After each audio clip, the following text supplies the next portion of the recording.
Oh, maknanya Ustaz, kalau kita nak buang air kecil, kita kena pakai helmet Ustaz. Kepala otak hang. Payah cakap. Bila kita cerita detail kang, jadi lucah pula. Cerita kias-kias taknya faham. Basuh betul-betul tak boleh. Kita berasal daripada syurga. Nabi Adam, keturunan kita yang awal. Yang pertama. Jadi kalau kita nak hijrah, melalui beberapa proses hijrah, daripada alam ruh ke alam rahim, sekarang ke alam dunia, lepas ini ke alam kubur, selepas itu ke alam akhirat, biarlah kesudahan kita balik ke kampung kita yang asal, iaitu syurga. Jangan masuk kampung lain pula, Kak Leha. Kalau tak masuk syurga, jawapan dia, neraka. Itu bukan kampung kita. Kampung kita yang betul, yang asalnya datuk nenek kita datang daripada syurga. Kalau boleh, biarlah nanti kesudahannya kita ke syurga. Nah, ini yang nak sampai ke tahap itu. Bila kita berjaya memerdekakan diri daripada neraka, itulah kemerdekaan sebenar. Bila kita berhijrah menuju kepada syurga, itulah hijrah yang betul. Target kita tu apa? Syurga. Tuan-tuan jangan target benda kecil-kecil. Kita di dunia sekarang ni target benda kecil-kecil. Pendek-pendek. 20-20, 20-30, 20-40. Kalau tuan-tuan target, kita akan mencapai satu tahap pada tahun 2040. Agak-agak tuan-tuan sempat tak sampai 2040? Tah, 8-40 pun tak sempat tuan-tuan. Jangan kata 20, 40, 20, 100 ke. 8-5 minit ni pun belum tentu kita sempat. Tetapi kita kena ada target yang akan kita sampai ke tempat itu.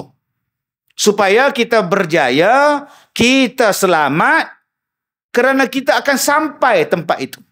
Tadi saya sebut, saya akan ceramah di Malim Nawar besok pukul 10 pagi. Adakah saya yakin bahawa saya sempat sampai, boleh sampai, diizinkan Allah sampai? Jawapan dia tidak. Belum tentu.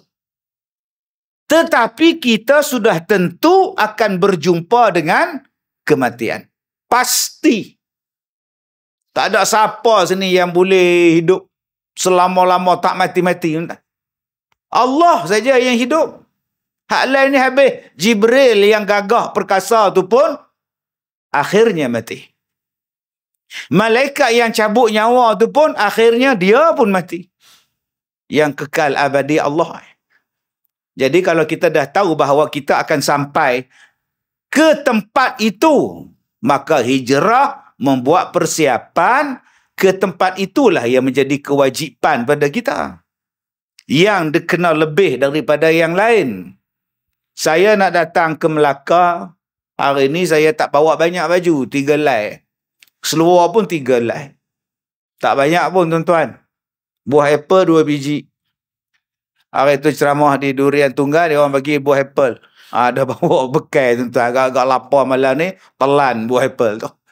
Saya tak bawa apa, sebab satu malam saja, pendek saja insya-Allah. Tetapi kalau kita nak bawa ke akhirat, ke alam kubur, 2 biji apple ke? Ada orang yang bila mati, dia hantar kereta. Hantar buah-buahan, hantar makanan, hantar rumah, hantar kereta Mercedes. Hantar kat tok nenek dia. Tuan-tuan, kita tak macam itu. Kita bawa bekal kita sendiri. Nama bekalan tu ialah taqwa. Wa tazawwadu fa inna khairaz zadit taqwa. Dan berbuat bekalah, sebaik-baik bekalan untuk ke sana ialah taqwa. Yang ni bekalan dia. Persoalan dia, taqwa tu menatang apa? Dia kata, Ustaz, bukan menatang. Ustaz, betul lah bukan menatang. Taqwa tu apa dia? Ada yang kata takut pada Allah. Senang cakap, taqwa ialah taat kepada Allah. Taqwa ialah menjauhi segala yang Allah larang. Taqwa maknanya teringin kepada Allah. Nak kepada Allah. Rindu kepada Allah. Mengharap pada Allah. Rojak kepada Allah. Itu taqwa. Lain Kalau tuan-tuan mengharap lain daripada Allah, belum takwa. Belum cinta kepada Allah, belum takwa. Berapa kali kita sebut nama Allah hari ni, kamu? Berapa kali kita baca surat-surat daripada Allah, nama dia Quran hari ni? Antara main TikTok, antara tengok Facebook dengan baca Quran, mana paling banyak sekarang? Antara lepak kedai kopi, mana lebih lama daripada lepak di rumah Allah? Daripada duk sebut nama orang, berapa banyak yang zikrullah, yang zikir pada Allah, sebut nama Allah. Tuan-tuan yang saya muliakan. Sebab itu, jom hijrah kita kali ini, segala benda-benda yang jahat yang ada pada diri aku tak mau aku nak buang. Aku nak hijrah. Aku nak hijrah, aku tak mau dah. Saya dah 79, Ustaz. Saya dah hijrah lama dah. Dulu saya main judi, Ustaz. Sekarang saya dah hijrah, saya dah berhenti, saya tak main lagi judi. Bagus. Kenapa abang tak main? Sebab tak pernah kena. Saya pun fed up lah, malah lah. Sekali pun tak kena, buat apa saya main? Oh, kalau kena, insya-Allah, kata dia. Maknanya belum lagi hijrah. Awak hijrah bukan sebab takut pada Allah, taat pada Allah. Awak hijrah berhenti main judi sebab tak pernah menang, asyik kalah aja. Kak Leha pun alhamdulillah Ustaz, Kak Leha pun dah hijrah. Alhamdulillah, dulu Kak Leha pakai skirt. Oi. Tudung tak ada pakai, Ustaz. Oi, kalau pakai selendang je nampak di workpacker, Ustaz. Balik daripada haji, Kak Leha dah berhijrah. Bagus Kak Leha. Sebab apa Kak Leha hijrah? Ya Allah, Ustaz, uban. Penuh kepala ni uban. Jadi kalau lalu dekat kedai market ke apa ke, orang kata puaka ni yang rapik. Itu yang Kak Leha pakai tudung tu. Oh, sebab beruban. Sebab takut orang kata puaka ni yang rapi. Belum lagi hijrah, Kak. Belum. Saya cakap terang-terang pada Ustaz. Saya hari ni puasa sunat tak tinggal, Ustaz. Allah, Isnin, Khamis puasa. Puasa wajib apatah lagi, Ustaz. Saya hari raya pertama pun saya puasa. Astaghfirullahalazim. Ini dah terlebih rajin puasa ni, bang.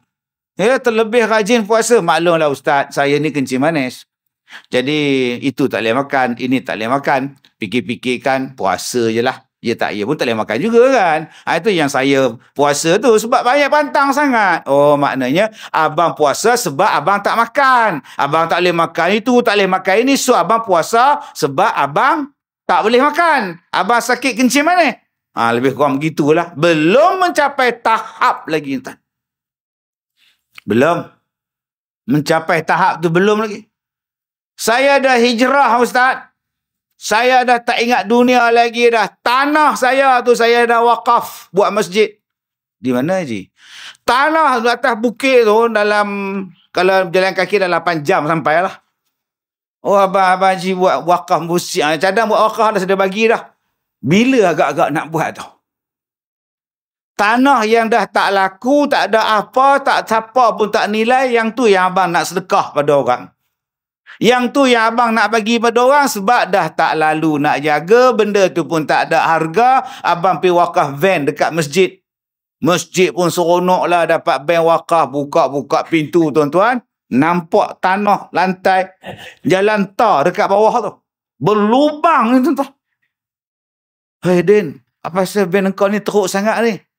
Pasal teruklah aku bagi kat masjid. Oh. Tak adalah sampai nampak kaki bawah ni. Ini kalau orang masjid pergi kubur bawah ni, ya Allah, jatuh tengah jalan, Din. Itulah kau tak faham sebab apa aku bagi macam ni. Sebab kalau van ni rosak ke, minyak habis tengah jalan, engkau orang boleh guna kaki tu lah, Din. Jadi Flintstone.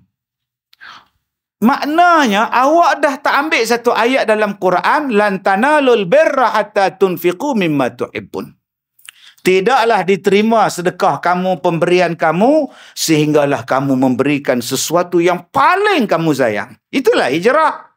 Hijrah maknanya ialah aku nak mencari redha Allah. Subhanallah. Ada seorang sahabat Nabi ni.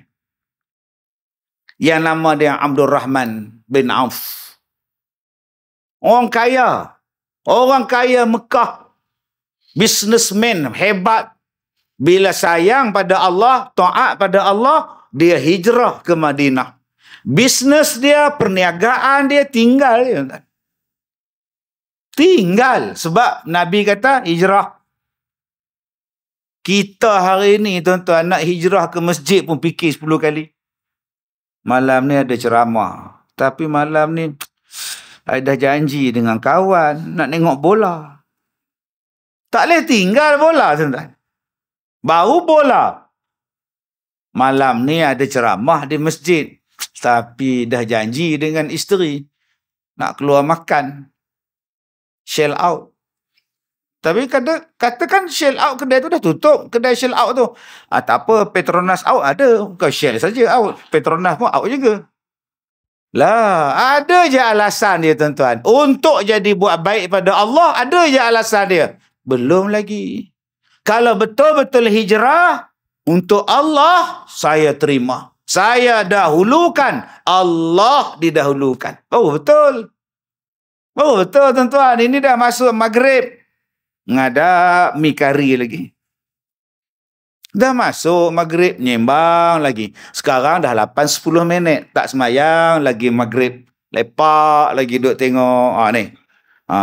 Yang ni 240. Ini 40. 200 tu. Calon bebas langsung tak dapat. Allah. Macamlah dia yang tanding tuan-tuan. Baik kau semayang maghrib, selesai masalah kau. Kita ni cuma nak tahu siapa menang, siapa kalah. Besok boleh tahu. Besok berita tahu tak? Besok berita. Tapi kita tak tahu lagi ni. Sempatkah kita nak semayang dah 8.15? Main-main dengan maghrib. Ada yang semayang subuh 7.15. Apa ni? Maknanya kita tak set.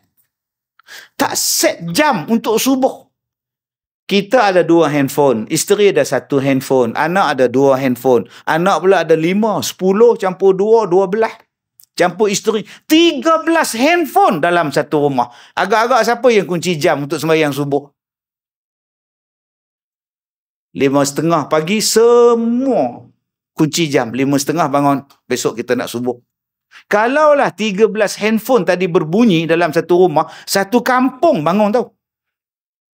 Macam-macam bunyi dia. Tan bunyi. Sekali lagi anak dia pula bunyi. Santai lah. Allah banyaknya bunyi. Allah. Maksud hijrah kita ialah aku jumpa aja perintah Allah, aku tengok saja perintah Allah, aku buat. Aku dengar saja larangan Allah, aku jauh sungguh-sungguh. Macam aku jauh daripada hantu, rimau, ular, aku lari jauh-jauh. Aku takut nak buat benda-benda itu. Inilah dia tuan-tuan orang yang hijrah. Alhamdulillah. Tuan-tuan depan saya ni semua bagus-bagus belakang. Kan ada dosa ni. Ni adik depan kita ni. Tuan-tuan nak suruh dia mencuri. Dia tak buat. Pengurusi majlis tadi. Tuan-tuan dia tengok dia nak agak-agak dia nak curi. Dia nak tikam nombor ekor. Dah tuan. Pengurusi masjid. Agak-agak tuan-tuan dia nak rompak bank nak. Dah. Kita baik insya-Allah. Kak Leha agak-agak nak bunuh orang tak? Tak tahulah Ustaz. Kalau suami Kak Leha nikah 2, kemungkinan astaghfirullahalazim. Tak hanya bunuh orang, nak bunuh nyamuk pun takut, nak bunuh lipas pun takut, nak bunuh tikus pun takut. Mana ada kita buat dosa. Tapi Ustaz, bukankah Nabi sebut kullu bani Adam khata'? Setiap anak Adam tu ada dosa. Ustaz kata tak ada dosa. Memang saya ada dosa. Habis itu apa dosa kita yang banyak Ustaz? Yang ni yang Nabi sebut dalam satu hadis. Dosa yang kita buat banyak ni datang daripada mana? Datang daripada lidah. Datang daripada lidah. Alhamdulillah. Tuan-tuan sekarang semua dah hijrah. Dulu tak pernah datang masjid. Sekarang 5 waktu datang solat berjamaah. Suami kamu ke mana ha? Oh lihat. Oh dia ke masjid kat nak. Oh ya Allah. Sejak-sejak pencen ni masjid lah dia. Alhamdulillah. Dia dah hijrah. Bagus. Kita ni tuan-tuan, lepas maghrib, tak ada kerja lain. Buka kitab. Ustaz ni mengajar, ustaz ni mengajar, ustaz ni mengajar. Dulu buka table. Main dam. Tiap-tiap hari pergi haji. Tapi herannya, tak pergi Mekah. Mekah tak sampai haji je. Sampai ke maghrib, tuan. Sekarang dah hijrah, kuliah maghrib tiap-tiap malam di masjid. Bagus. Tetapi apalah maknanya hijrah kita yang baik, tapi kita gagal mengawal lidah kita. Kerosakan kita ni bukan daripada pakaian kita. Abang-abang haji ni nak pakai seluar pendek kan naik motor? Bayang tu imam pakai seluar pendek. Mana tu imam tadi ni? Boykot dah tu imam tu. Dia larang bersandar tu imam. Nampak tu. Tuan-tuan agak-agak tu imam nak pakai seluar pendek lah. Tak ada seluar pendek main bola dulu pun dia balut nangka lah. Tak ada dah. Tak mau dah. Kak nak ngumpat ke? Tak dah. Belum tentu. Ni masalah dia. Sebab tu Nabi SAW sebut dalam satu hadis Nabi. Katanya daripada Abdullah bin Abbas radhiyallahu anhuma qala. Marran Nabi sallallahu alaihi wasallam ala qabraini. Kata dia Rasulullah sallallahu alaihi wasallam melalui qabraini. Marra ala qabrain. Dia lalu di hadapan dua kubur. Nabi lintah dekat dua kubur, maka faqala innahuma la yu'adzibani. Nabi kata dekat sahabat-sahabat dia, dua-dua dalam kubur tu sekarang kena azab. Weh, tuan-tuan, weh. Kalau kita macam tu, gamak macam mana, tuan-tuan? Nabi khabar pada sahabat yang dalam kubur ni, dua-dua kena azab. Bayangkan kalau Nabi cakap pada kita, ui, susahnya. Tuan-tuan, kalau sakit kena azab dalam dunia ni, insya-Allah ramai tolong. Tsunami tu, satu dunia datang tolong. Gempa bumi di Turki, orang Malaysia mau hantar bantuan. Sejuk di Syria, orang Malaysia hantar selimut. Gempa bumi, gunung berapi di Indon, kita hantar bantuan. Iran gempa bumi, kita jadi sukarelawan. Masya Allah, hebat. Tapi kalau gempa dalam kubur, siapa nak hantar bantuan? Tuan-tuan, kalaulah kita aksiden kat depan tu, ramai tolong. Yang paling awal datang siapa? Onto. Towing, paling cepat sampai. Dia sampai dulu pada ambulans. Masya Allah. Agak-agak kalau kita kenalah soal dengan malaikat dalam kubur, siapa nak nolong? Ada suami Kak nak nolong? Tak apa nak diam, abang akan jawab kalau malaikat tanya. Relax, tenang. Agak boleh kah? Ini parah aku cakap. Mana boleh? Tuan Imam, kebumikan sekali saya dengan isteri saya. Saya dah berjanji, kami sehidup semati. Lagipun saya nak jawab bagi pihak isteri saya pada malaikat. Tak ada siapa suami yang macam itu, tuan-tuan. Tukang gali mayat, tukang gali kubur tu pun suruh suami dia naik. Sudahlah, Din. Yang mati tetap mati, Din. Naiklah di atas. Lepas tu Hadi cakap, naik dia. Tinggallah isteri seorang. Liang lahat muat seorang. Gelapnya wahai tidak terperi. Selesai tanah ditimbus orang, tinggallah jasad seorang diri. Duduk seorang-seorang tu. Tuan-tuan yang saya muliakan, di dunia kalau kita sakit ada painkiller. Di dunia kalau kita sakit ada bius. Nak operate ada bius. Agak-agak dalam kubur ada bius. Malaikat datang tanya, marab buka. Bius. Apa? Bius. Mana ada tuan-tuan oi. Siapa nak tolong? Kita lah dengan amalan kita. Sebab tu kita kena cari jalan. Macam mana boleh selamat daripada azab dalam kubur.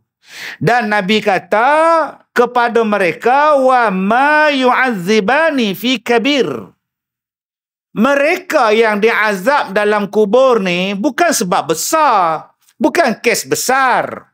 Bukan kes bunuh orang. Bukan kes zina. Bukan kes riba. Mereka ni yang kena seksa dalam kubur ni, kes kecil je. Apa dia? Kata Nabi, amma hadza fakana la yastatiru min baulihi. Yang kubur nombor 1 ni, masalah dia apa? Ketika dia hidup dalam dunia dahulu, dia tidak menjaga kesucian diri dia daripada air kencing. La ilaha illallah. Kes kencing saja diseksa dalam kubur. Bayangkan. Kita tak basuh kencing. Naik motor bawa isteri balik mengundi.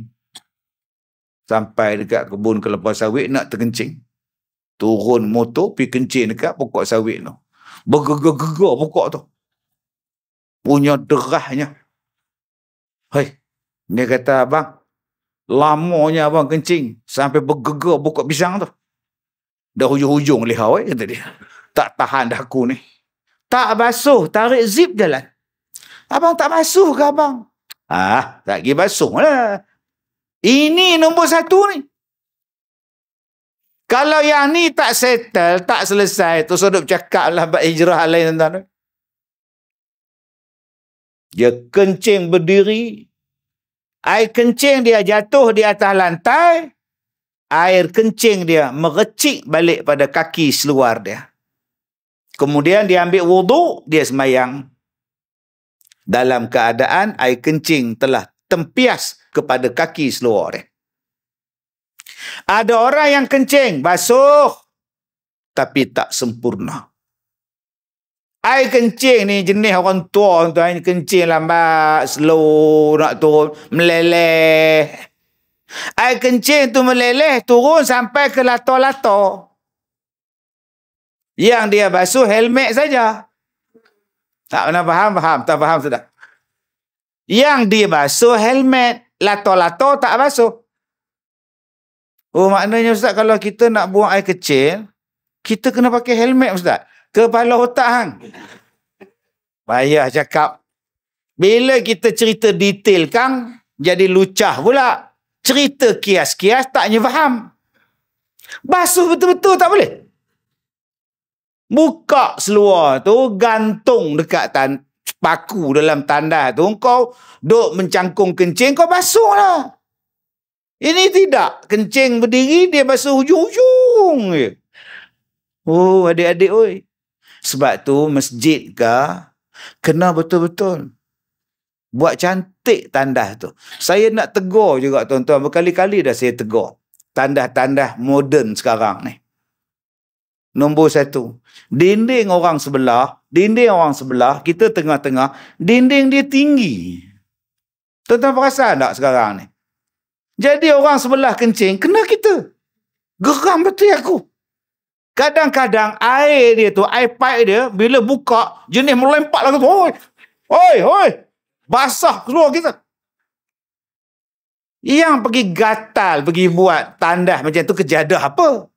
Engkau tak boleh pasang simen macam dulu-dulu, ikat bata elok-elok. Orang sebelah punya kencing ke apa benda ke, tak merecik masuk pada kita. Orang sebelah tu kadang-kadang dia bukan Islam, dia peduli apa. Ni kita minta pada lebuh raya, tosalah duk pakai dinding papan jenis apa tu papan tu. Dah lah reput senang. Pintu pula cabut. Lekat nak gantung seluar, patah cabut. Basah habis seluar aku, cilaku betul. Apa salahnya tak buat balik macam dulu, tandas macam dulu. Saya tanya dekat dia orang, bukan saya tak tanya. Cik, Kenapa pintu tandas ni tinggi, dinding sebelah ni pun tinggi daripada lantai. Kalau saya tunduk, saya nampak orang dalam. Hello bang, buat apa bang? Nampak bang. Orang mengendak cik. Sebenarnya Ustaz, saya tanya pada pegawai tu. Bukan saya tak tanya tuan-tuan. Saya tanya. Bila saya turun pergi cari buah, kebetulan pegawai dia turun. Yang duk jaga zon-zon tu. Cari buah. Oh, Datuk. Ya, baik, tak makan lepak-lepak tu. Tak apa, saya hari ni saya belanja Datuk. Waktu saya duk makan tu lah, saya tanya pegawai dia. Pengurus kawasan ni. Apa reasonnya? Pasal air orang sebelah kena kita. Air orang sebelah kena kita. Air kita kena orang sebelah. Dia kata Ustaz, sebab yang pertama sekali kita nak membudayakan supaya tandas kita tu kering. Sebab tu kita dalam tandas kita tu kita ada macam kipas angin kan kalau Ustaz perasan supaya dia boleh kering. Yang kedua, supaya pekerja kita, cleaner kita tu dapat membersihkan tandas walaupun ada orang dalam dia. Oh. Jadi sebab tu Ustaz, kalau Ustaz perasan kadang-kadang kita tengah duduk di dalam, dia suruh mop dia gitu. Betul. Saya dah terkena dah sekali. Kita punya bagus duduk dalam, mop masuk. Hoi, mop masuk. Terkejut beruk tuan-tuan. Dia kata supaya nak jamin kebersihan. Saya kata betul bos. Tapi apa salahnya buat macam dulu balik. Cantik. Buat dinding. Kepala paip di sini. Kepala paip di sini supaya senang orang ambil paip. Kadang bila ambil paip di belakang, dia slip disc. Dia meletup. Oh, sudah tuan-tuan. Alah, balik. Langsung tak masuk kencing tuan-tuan. Jadi mudahkan. Janganlah jadi terlalu mudah pula macam negara-negara lain. Kepala paip tak ada. Itu saya pergi cari di Jepun. Saya pergi ceramah di Jepun. Masuk tandas dia orang. Tak ada kepala paip. Mana pula paip pok-pok ni, ya Allah. Pintu tandas dia orang pula ikut time. Ada timer. Dia bagi berapa minit dia. Bila dekat nak habis, dia lagi kuat. Tank. Maknanya masa dah nak tamat. Yang kita tak jumpa lagi. Aduh. Buatnya tuan-tuan kita duduk lagu tu, pintu tu buka. Halo, mampu kita tuan-tuan. Yang tu canggih sangat. Jenuh cari butang. Yang ni tekan-tekan, bangun saya. Sebab dia punya mangkuk tandas tu jadi panas. Push, panas ni apa? Rupanya untuk tandas musim sejuk. Kalau tandas musim sejuk, mereka tekan jadi panas, mangkuk tandas tu jadi hangat. Selesa lah duduk. Oh, tekan nombor 2 pula. Yang ni tekan-tekan keluar lagu. Doraemon. Lagu pula dah. Tekan yang nombor 3 pula. Yang ni kot. Tekan-tekan betul. Dia keluar. Dia tembak tu. Keluar kat pintu tu. Oi. La ilaha illallah. Halo. Air dia keluar ni. Lah. Yang tu pun susah juga abang. Oi. Terus duk buat. Kena opa cik pergi. Kena makcik Som masuk tu. Guna halui. Air duk tembak. Mak Som pula lama dah janda. Duk diam. Mana faham? Tak faham sudah tuan-tuan ni. Tuan-tuan, saya nak habaq pada tuan-tuan ni. Saya nak buat sekolah saya yang baru, pondok saya yang baru di Sungkai. Pondok saya yang baru Cawangan, Sungkai. Dulu ada orang Melaka kata, Ustaz mailah buat pondok Cawangan di Melaka, tak payah jauh. Lagipun saya orang Ipoh. Sini tok-tok guru di Melaka bersepah. Yang saya nak sibuk bersepah. Saya buat tandas di sana. Yang flush air tu pun belah kanan dia. Sekarang flush, kena bangun dulu, tekan. Kadang-kadang tarik dengan tali putih pula dah. Kan? Jenis-jenis tu. Sekarang tak tuan-tuan. Flush dia tepi sini, paip dia pun tepi. Jadi orang yang duduk dalam tandas, tak payah lagi bangun, nak tekan belakang. Waktu dia duduk tu pun, dia boleh tekan dah. Flush dia, air akan bawa. Dia punya kotoran masuk dalam tangki. Tuan-tuan yang saya muliakan.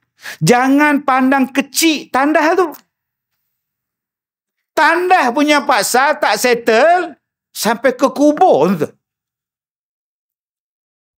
Sebab ada setengah tempat dia tak pentingkan tandas. Tandas bising apa sekali ni bodoh dia. Ceramah hijrah bab tandas pula. Tandas lah penting bang. Masuk dalam tandas berdengung.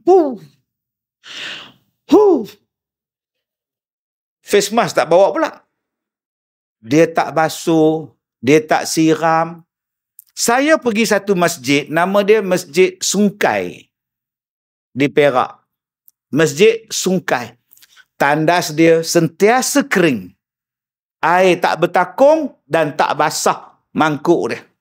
Elok je sebab kedudukan lantai tandas tu dia orang buat sengit. Jadi bila air turun, dia terus turun. Dia tak ada bertakung, dia tak ada apa. Ini siapa dia, engineer, arkitek dia pandai ni, kepala otak dia tuan. Dia terus turun tuan. Masuk-masuk je turun-turun. Dan kita pun mencangkung, turun juga lagu tu. Silap-silap kita pun terlentang belakang tuan. Akhirnya tandas dia orang sentiasa bersih. Masya Allah. Jadi nombor 2, saya minta pihak yang buat tandas tolonglah sediakan paku, skru untuk orang sangkut. Janganlah main gam. Saya beli kedai RM2. Tarik gam dia pelekat, pong ikat. Kawan tu handphone saja 4 sekilo handphone dia. Jatuh lalu mangkuk tandas tu. Buat elok-elok supaya orang boleh buka kain dia, orang boleh buka seluar dia, sangkut supaya dia bersih nanti. Ustaz, macam saya ni, masjid saya ni Ustaz, dia paku ada tapi dah patah. So apa cadangan Ustaz? Apa susahnya abang pakai kain pelikat abang pakai. Buka kain pelikat, gantung dekat pintu tu. Kunci pintu, gantung di atas. Jadi orang tahu di dalam tu ada orang. Dan kalau ada orang buat jahat, dia buat lari kain. Tak keluar sampai ke subuh pakcik tu. Kain. Allahu Akbar. Yang ketiga, dia basuh kencing dia. Tetapi dia tak berdehem. Bila dia basuh, dia pun ambil wuduk, dia melangkah nak ambil wuduk, air kencing dia keluar balik. Dia tak tus, dia tak lawas. Tengok ustaz kita berdehem tu. Walaupun tidak dalam tandas. Berdehem lah. Tapi tak payahlah kuat kat nak. Ini satu taman dengar. Siapa berdehem tu? Kak nak masuk tandas lah tu. Kalau tak nak berdehem, urut sikit bagi turun. Supaya tidak keluar lagi najis bila kita sedang bersolat. Yang keempat, di mana masalah dia sampai diseksa dalam kubur? Masalah kencing dia tadi. Tuan-tuan, kita ni ada cucu. Umur setahun, umur 2 tahun, umur 3 tahun pakai lampin, bagus. Tapi kadang-kadang cucu kita ni, dia dah 2 tahun, 3 tahun, dia pandai buka lampin dia. Dia runsin.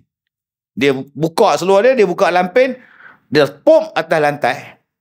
Kita pun bahagian yang kencing dia tu elok je terlungkup atas lantai. Hei, bertuah punya budak. Ya Allah. Kita pun pergi ambil lampin dia letak dalam tong sampah. Tu yang lantai tu makcik basuh tak? Pakcik basuh tak? Pakcik pergi ambil wuduk dalam bilik air, keluar nak pergi semayang, pijak bekas kencing.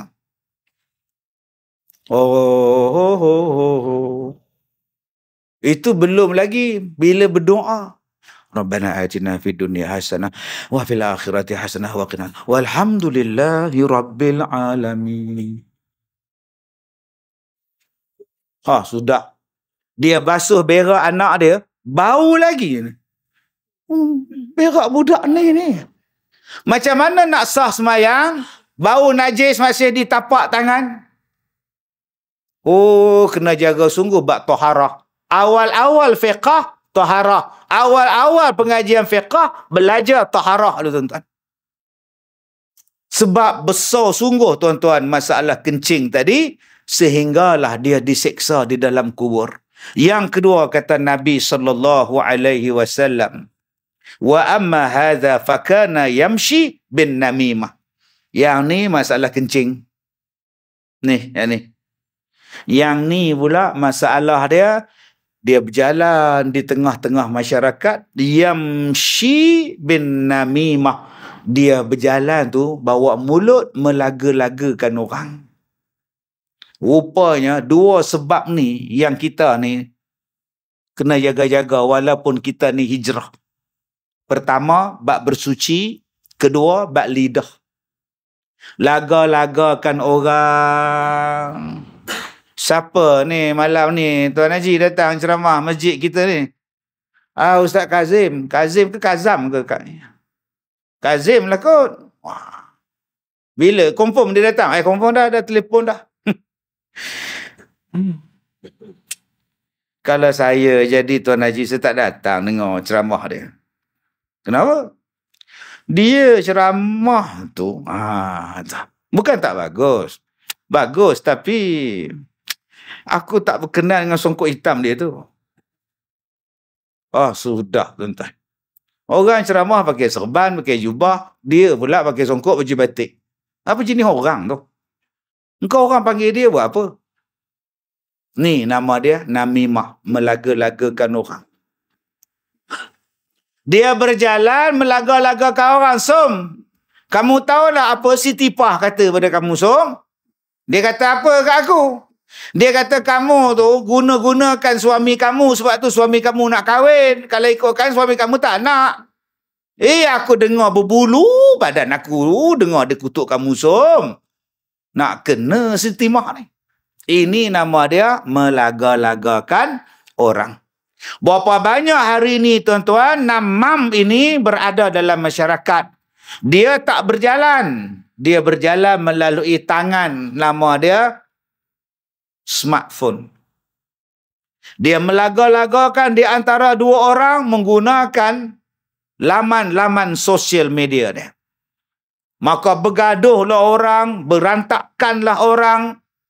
Walaupun dalam ceramah ma'al hijrah. Dalam ceramah ma'al hijrah, dia masih lagi melaga-lagakan orang. Bayangkan tuan-tuan.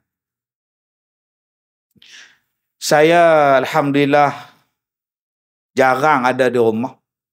Tuan-tuan, jarang saya ni ada di rumah. Sejak 33 tahun yang lepas.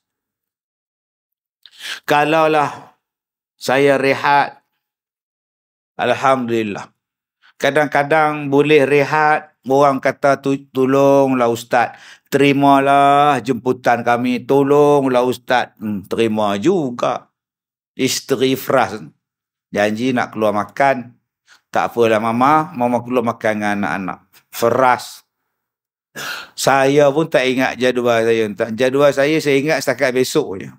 Malam besok saya dekat Universiti Sultan Azlan, Kuala Kangsar.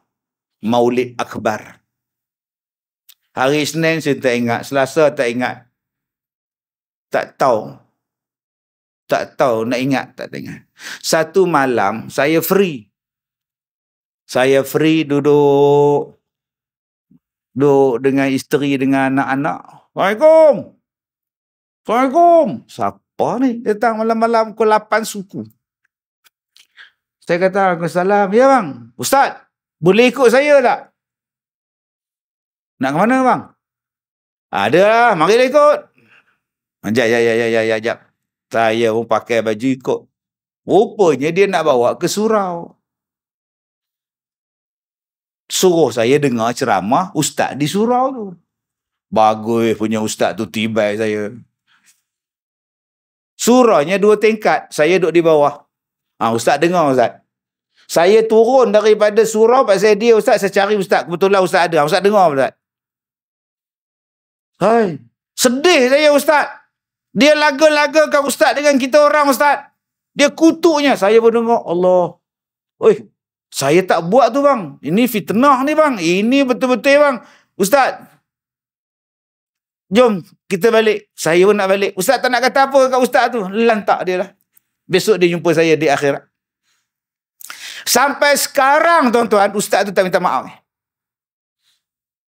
Dia kutuk saya, dia kutuk sekolah saya, pelajar-pelajar saya. Tuan-tuan tahu tak? Kazim tu dapat duit buat sekolah tu juta tu. Tu yang dia buat. Tuan-tuan tahu tak pasal dia dapat duit? Juta tu. Cara cakap tu macam juta rupiah. Saya kata tak betul. Tak ada siapa bagi saya duit 2 juta ke, 5 juta ke, 10 juta ke. Saya buat sekolah saya dari 2006, hasil daripada ceramah. Jual barang, buat dalam TV, macam-macam. Saya tak kenal penat, saya tak kenal letih, saya tak kenal sakit. Sakit pun saya pergi. Yang tuan-tuan bagi sagu hati dekat saya tu, masuk tabung sekolah, buat sekolah. Orang panggil masuk TV ala Kazim, kopi bersama Ustaz Kazim. Jadi juri pencetus ummah, jadi juri da'i TV3, juri kepala juri pada Maharaja Lawak pun saya juri, tuan-tuan. Tuan-tuan tengok tak saya juri Raja Lawak? Ustaz Kazim ada lah, bagi pihak jadi juri, tuan. Saya tulis buku, saya buat drama, saya buat macam-macam untuk buat sekolah sebab saya tak nak minta derma daripada orang. Mana ada saya minta derma? Ada tuan-tuan, tuan-tuan, derma lah saya. Saya buka songkok pun duit kat saya. Saya nak buat sekolah, tobatlah home, tak ada. Sebab saya nak buat sendiri. Tiba-tiba dia duk cerita dalam ceramah, dia kata saya dapat 5 juta. Dahsyat tuan-tuan, manusia ni. Hebat. Ustaz, jom balik. Saya pun nak balik lah, nak makan. Dan nak makan apa dengan isteri, dah janji lah. Nak makan tom yum. Lama tak makan 3 rasa. Dahsyat tuan-tuan. Satu malam saya balik kuliah maghrib. Duk tengok berita dunia. Tengok berita dunia. Bunyi lagi loceng. Ya Tuan Haji, boleh saya masuk? Boleh. Ya Haji, duduk. Kejap saya buat air. Tak. Saya dah minum kat masjid tadi. Okay. Saya nak tanya pada Ustaz. Ya, Ustaz ada tauliah tak? Ada tauliah mana? Betul. Tauliah Perak lah. Ada. Boleh ada saya tengok? Tuan Haji nak tengok? Sebab apa? Sebab tadi kuliah maghrib, Ustaz dekat masjid kami, dia kata Ustaz Kazim tu tak ada tauliah. Kena halau dengan mufti bila nak ambil tauliah. Mufti halau dia tak boleh jawab soalan. Mufti kata, balik mengaji lagi. Ya ke?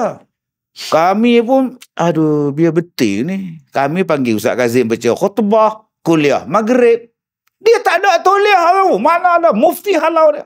Saya pula tuan-tuan jenis tak simpan sijil. Pergi bubuh atas kabinet atas. Cari tangga lah store pula. Hoi, cari tangga. Panjat tangga duk cari mana pula lah sijil aku. Jumpa tauliah. Ni dia lah Tuan Haji, tauliah saya. Tuan-tuan tahu tak dia buat apa dengan tauliah saya? Dia raba cok mohor sultan warna merah. Dia raba timbul dia. Betul ni. Ni betul. Lepas tu dia tengok pula tanda tangan Sultan Azlan. Ni dia betul. Saya kata kalau Tuan Haji nak tengok gambar pun ada. Ni gambar saya keluar dalam majalah Suara Perak. Majalah terbitan pejabat agama. Gambar saya duduk tengah-tengah sekali tu. Tengah duk ambil tauliah. Dapat sijil daripada mufti. Ni bukan edit ni Tuan Haji. Ni betul ni. Maknanya ada, Ustaz betul lah ada tauliah. Ada. Tak apa. Saja nak pasti yang tu. Ada tak saya marah pada dia? Saya tak marah. Saya kata bagus Tuan Haji. Tuan Haji tabayun. Sepatutnya Ustaz tu yang kena tabayun. Berapa ramai tuan-tuan yang melaga-lagakan. Hampa buat apa lagi? Buang aja Ustaz Kazim tu. Tu nama dia namimah. Yang nak kena soal, yang nak kena azab dalam kubur ni, perangai macam tu. Melaga-lagakan mak mertua dengan menantu. Mak, Kak Long tu mak, menantu je mak. Orang luar tetap orang luar mak. Walaupun dia dah menantu mak, tapi dia orang luar mak. Luar tetap luar mak. Mak dia menung je. Akhirnya mak mertua benci pada menantu Kak Long tadi ni. Jahat. Depan Kak Long pula, jangan ambil hati dengan mak tu Long. Mak memang macam itu. Kami anak-anak tahulah perangai mak tu. Tapi Kak Long sedih mak buat. Mak kata dekat long. Tak tahulah. Tak payah sedih lah. Mak macam itu. Lantak dia je lah. Nanti jumpa dengan mak mertua pula. Mak, buang je long tu mak. Suruh abang long cerai ke mak. Nyampah nengoknya. Mendengar ada. Ni jahat mulut ni tuan-tuan ni. Yang ni yang banyak dalam masyarakat kita. Yang tak kata, dia kata ada. Yang tak buat, dia kata pergi buat. Kita yang dengar ni apa kena buat? In ja'akum fasiqum binaba'in fatabayyanu. Siasat. Jadi tuan-tuan, kenapa dua benda ni yang penting saya sebut malam ni? Pertama, bersuci daripada najis tadi, kita jaga. Dua, malam ni tu saya cakap banyak. Hijrah kita malam ni tu saya duk cerita bab panjang lebar lah. Hijrah, aku nak jadi baik mulut. Ini kadang-kadang kita hijrah bab tinggi-tinggi lah. Tinggi-tinggi. Tu pulang lah itu ustaz lah punya pasal. Saya nak kata apa, itu dia punya style. Saya punya style senang je tuan-tuan. Apa yang aku boleh dapat, apa yang aku boleh bawa balik, apa yang aku boleh amal dengan ceramah ni, cukup lah. Satu-satu lah. Banyak sangat bukannya tuan-tuan ingat pun. Dia ingat siapa menang. Ada keluar dah keputusan. Belum kira pukul 10, balik-balik 10. Buat apa kan? Baik saya cerita benda simple. Nanti balik rumah, kalau isteri tanya pun, senang jawab. Abang, Ustaz Kazim cerita apa tadi? Kira jelas lah apa yang dia cakap tu. Yelah, yang dia cerita yang jelas tu, bab apa Kira terang lah. Suara dia pun kuat kan. Abang pula, yelah, so terang lah. Yelah, bab apa bang? Kira faham lah. Duk kira. Rupanya dia lepak kat luar, tuan-tuan tidur, tuan-tuan. Dah elok, duk tak kapek, tidur. Cuba dia balik cerita. Bang, Ustaz Kazim cakap apa tadi bang? Dua benda kita kena jaga. Pertama, jaga taharah, kebersihan. Kebersihan, bersuci. Sebab itulah yang menentukan sah ataupun tidak sah amalan kita. Suci daripada najis, suci daripada hadas, suci. Apa ibadat fiqh pun suci daripada hadas. Suci daripada najis. Nampak tak? Yang kedua, jaga lidah. Kamu jangan duk buat benda yang bukan-bukan dengan lidah tu. Saya tak ada berjalan mana bang, tak jumpa siapa pun bang. Hari ni pun saya tak cakap dengan siapa pun. Saya sibuk abang, tak ada masa nak berbual menyembang. Memang awak tak ada masa berbual, tapi awak ada masa mengomen dalam Facebook. Itu juga lidah, tapi lidah yang tak ada suara. Yang tu yang banyak sekarang ni. Saya sedang ceramah ni, berapa ramai yang sedang duk mengomen di dalam handphone dia. Tiba tengah tu masuk WhatsApp. Masuk. Waalaikumsalam. Salam. Kat mana?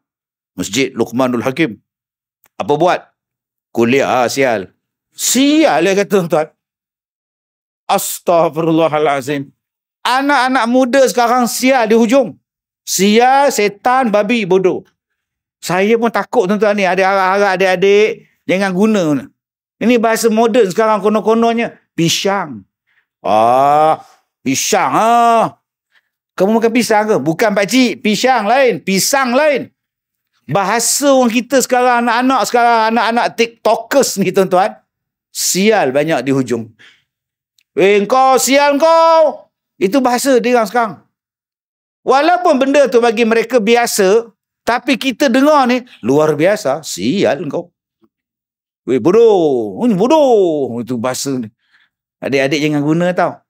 Gunakan bahasa yang cantik-cantik. Qaulun ma'ruf wa maghfirah khairum min sadaqah yatma'uha adha.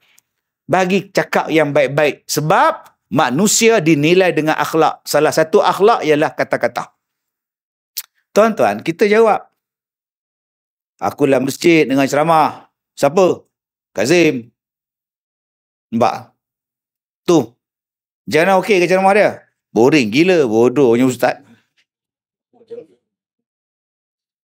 Tuan-tuan ingat benda tu tak disoalkan di hari kiamat. Yang ni lah yang Allah Ta'ala sebut, al-yawma nakhtimu ala afwahihim wa tukallimuna aydihim. Yang kita duk baca dalam surah Yasin tu. Hari kiamat Allah zip mulut, Allah biar tangan bercakap. Tangan ni akan bagi tahu kepada Allah apa yang kita buat dan tangan tak akan berbohong. Tuan-tuan yang saya muliakan, saya seronok bila tuan-tuan sini tak ada Facebook, tak ada TikTok, tak ada apa. Tuan-tuan tak komen, tak apa pun. Kak Nap, Kak Leha, Kak Tipah, Abang Din, Haji Yusof. Mana ada Facebook? Handphone pun tak ada. Jadi dia tak baca benda-benda ni. Selamat abang-abang. Saya ada TikTok. Saya pun ada Facebook. Kadang-kadang lah, aduh, macam-macam benda. Jenuh scroll. Jenuh swipe naik ke atas. Kadang-kadang lah, sebab tu abang-abang kalau nak main TikTok, main. Tapi pastikan tengok dengan isteri. Biar isteri duduk di sebelah. Sambil duduk tengok TV, tengok TikTok. Abang dengar apa tu? Ceramah Ustaz Wadi. Buka lagi di bawah. Siapa tu bang? Ustaz Kazim. Semalam kat masjid kita ni. Tengok kat atas lagi. Tengok. Gambar perempuan pula. Tergedik. Astaghfirullahalazim. Hai. Oh, budak-budak ni. Hai. Oh, isteri ada. Nampak tak? Panjang tengkok isteri tu. Bagus laki aku. Isteri pun pergi ke dapur bancuh kopi. Dia cari balik. Hilang dah ke kata dia. Jahat sungguh tuan. Yang ni masalah. Sebab tu bila habis sembahyang, benda yang pertama dicapai handphone.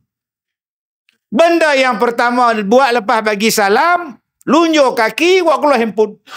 Kadang-kadang tak lunjuk kaki pun sebab handphone atas lantai sejadah. Itu dulu dia baca. Sebab tu setengah masjid dia tulis, tiada panggilan sepenting seruan ilahi. Tu dia tulis. Ini tengah baca khutbah, main handphone. Saya kalau baca khutbah, saya sound. Bang, simpan sekejap handphone, dengar khutbah.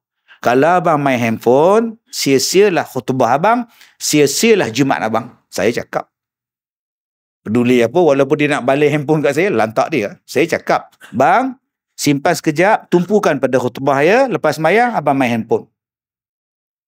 Abang tu, minggu depan, sama ada tak main langsung handphone, atau langsung tak datang. Itu je tak. Kena cakap. Sebab kadang-kadang orang tak tahu. Bila dengar khutbah Jumaat, dengar saja. Mengadap. Mendengar khutbah Jumaat bukan macam mendengar kuliah.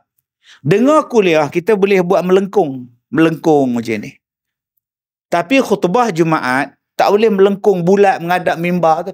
Masing-masing menghadap ke kiblat. Waktu khutbah, jangan membelakangkan kiblat pergi duduk tengok jalan. Dia duduk atas tangga tu. Masjid penuh menghadap jalan. Tengok kereta lalu lalang. Sehari nak sembahyang baru dia masuk. Kena tumpu. Waktu khutbah tak boleh bercakap dik. Tak boleh. Walaupun suruh orang diam. Tok Siok suruh budak-budak diam. Diam.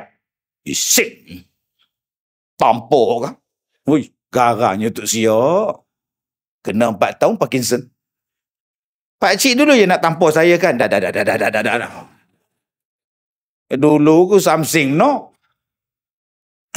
Nak bagi diam, buat isyarat. Diam. Tulis betul-betul tu. Diam. Jangan bercakap. Diam. Kalau nak bising balik. Bapak tak datang, anak datang bising. Jangan macam itu. Salah tu. Nak bagi budak-budak diam, saya punya perangai, nak bagi budak-budak diam, saya bagi duit. Tak banyak pun, RM1. Bawa tebal tu. Tebal RM200. Ni, bagi seorang RM1. Ada satu budak tu dalam masjid tu, nama dia Abdul Somad. Mat, kau kumpulkan budak-budak semua, letak di belakang. Nanti saya datang, saya bagi duit. Beratur budak-budak tu, samat kepala dia. Samad. Masuk bagi. Masih Ustaz. Okey, minggu depan nak lagi tak duit? Nak. Boleh tak janji dengan Ustaz? Waktu khutbah, waktu sembahyang, jangan main, jangan cakap. Boleh. Samad. Siapa yang cakap ambil nama? Minggu depan tak ada duit. Sunyi sepi. Dengar khutbah. Kalau tidak, tuan-tuan, bunyi dah waktu sembahyang. Yang herannya, bila tahiyat akhir, diam. Bila salam, kita tengok siapa yang bising tadi. Elok je, tuan-tuan. Ustaz bagi rasuah Bukan. Bergalakkan. Lama-lama, tuan-tuan, dia orang jadi kawan kita. Dia orang jadi kawan masjid. Sahabat masjid. Bayangkan, tuan-tuan, anak-anak ni besok jadi sahabat masjid. Nak bagi mereka datang masjid bukan susah. Buat kempen basuh kolah masjid. Okey, anak-anak, besok kita basuh kolah masjid. Okey, pukul selepas Zuhur 2 petang. Siapa yang nak mandi kolam, boleh datang. Tak nampak air, tuan-tuan. Semua dia orang dalam kolam tu. Bersih gila dia orang buat. Tandah pun bersih. Ini sampai vacuum pun kita tak bagi dia orang pegang. Baru nak pegang mic. Tok Bilal marah. Hai. Rosak dia. Hai. Lari budak-budak tu. Budak-budak tu berhenti kat pagar masjid. Pakcik tu orang Jepun ke? Hai, apa? Nak bagi dia orang senang, tuan-tuan. Panggil seorang azan. Nak panggil siapa, Ustaz? Cari yang bapak dia tak pernah datang masjid. Yang duk main dam tu. Ini bukan anak si Seman tu ke? Ini bapak anak dia. Anak rajin sembahyang. Anak rajin, bapak dia main dam. Ambil dia sembahyang maghrib. Jadi azan. Dia balik rumah. Dia beritahu, mak, malam ni adik kena azan. Ya ke? Biar betul, dik? Betul. Bilal lah beritahu. Main jubah. Mak dia pakaikan dia jubah. Pukul 7 pergi dah. Bapak dia 7 suku balik. Abang, anak awak tu nak azan maghrib tau. Ya. Awak main dah. Malu saya tau. Pergilah masjid, bang. Datang tak bapak dia? Nak tengok anak dia azan? Datang. Dia bawa papan dam sekali, tuan. Gini, abang. La ilaha illallah. Barulah masyarakat kita jadi elok. Kita tak nak gaduh-gaduh. Kita nak hijrah semua ni. Aku nak baik dengan semua kampung ni. Sungai Petai. Tak mau lah macam dulu-dulu. Dulu-dulu punya zaman kita tak mau lah. Yang tu tak datang masjid. Jangan hantar daging korban. Yang tu pun tak datang masjid. Korban jangan pergi dekat dia. Yang tu pun tak datang masjid. Kalau dia mati, lantak dia. Jangan uruskan mayat dia. Ini zaman dulu, tuan-tuan. Bila nak hijrah? Dia pun Islam. Kalau kita tengok orang tak ke masjid, bukan dia yang salah. Aku yang salah sebab aku tak ajak dia. Itu kena simpan dalam hati. Macam ceramah saya ni. Tuan-tuan tidur. Saya tak marah. Tidur kat enam tu. Kebetulan balik tiang. Sedap nyandanya. Bukan dia yang salah. Saya yang salah. Sebab saya ceramah tak betul sampai dia terlena. Boring lah ceramah ustaz. Saya yang salah, bukan tuan-tuan. Ini tidak dimarahnya orang. Tuan-tuan ni nak jadi apa? Saya mengajar, tuan-tuan tidur. Yelah, awak mengajar macam mana? Banyak betul, ya. Ya, banyak sangat. Ya. Ya. Tak boleh, ya. Anda kena ingat tu, ya. Ya. Baik, ya. Ya. Sudah. Ustaz tu nama apa? Ustaz ya. Oh, patutlah pun. Jadi bukan salah orang tak nak datang. Awak gagal menarik orang. Bila kita baca khutbah, kenapa budak-budak muda tak nak masuk? Barakallah baru dia masuk. Sebab kita tak menarik mereka. Baca tinggi sikit. Barakallahu dia. Oh, alhamdulillah. Bangun. Siapa tu? Masuk dia, tuan. Ini bukan kata budak-budak tak masuk. Imam nombor 2 pun tidur. Gini. Ngantuk sungguh. Bila dah habis khutbah, Bilal pun tertidur. Imam nombor 2 kejut. Bila. Khutbah dah habis. Terus dia bangun. Allahu Akbar, Allahu Akbar. Orang tarik dia balik. Khutbah 1 baru habis. Khutbah 2 ada lagi. Mengigau-ngigau tuan-tuan ni. Tuan-tuan yang saya muliakan. Jom tuan-tuan. Dah sampai satu masa kita hijrah. Semua orang adalah sahabat kita. Walaupun dia berbeza bendera, berbeza parti, berbeza apa itu dia punya masalah. Tapi kita adalah bersaudara. Tempat penyatuan kita adalah di masjid. Tempat berkasih sayang aktiviti kita adalah di masjid. Gunakan apa yang ada pada diri kita ni tuan-tuan untuk menarik mereka mencintai masjid, membuat persiapan yang terbaik dan kita tak mau melihat pergaduhan, persengketaan sesama kita. Jadi tuan-tuan, sekadar itu saja kuliah kita pada malam ni. Saya minta maaf jika terkasar bahasa. Saya dah ceramah di Malaysia ni dah 33 tahun. Inilah kali pertama datang ke kampung Sungai Petai. Jadi kalau nak jemput balik Tuan Haji, 33 tahun daripada sekarang. InsyaAllah. Jemputlah lagi insyaAllah. Wallahu a'lam. Assalamualaikum warahmatullahi wabarakatuh.